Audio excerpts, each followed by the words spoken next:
একদিকে বলছি স্বাধীন হয়েছি, একদিকে 1700 ব্রিটিশদের তৈরি শাসন কাঠামোতে আছি।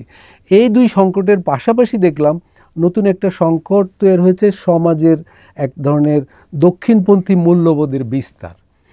আমরা এই তিনটার ভিতরে ঢুকে পড়েছি, ফলে আমাদের জন্য আগের ঝুঁকির চেয়ে এখন ঝুঁকিটা আরও অনেক বেশি আমি বলব। এবং এর ফলে মানে এর উপর দাঁড়িয়ে আমাদের সরকারের যেই কাজগুলো করা দরকার ছিল গণঅভ্যুত্থানের সরকার কিন্তু সেগুলো করতে পারেনি।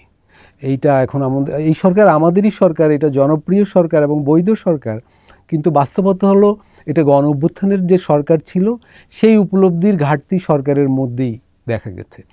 এটা এখন যদি আমরা আত্মসমালোচনা করি যে এটা এরকম দাঁড়ায় যে এই সরকারের কোনো রাজনৈতিক অভিজ্ঞতা ছিল না, যারা সরকার চালাচ্ছেন বা চালিয়েছেন তাদের অনেকে হয়তো বিদেশি ছিলেন দীর্ঘ সময়, মানে বাংলাদেশ সম্পর্কে বোঝাপড়ার প্রচণ্ড ঘাটতি ছিল, হয়তো অঙ্গীকারেরও টানাপোড়েন ছিল, কমতি ছিল।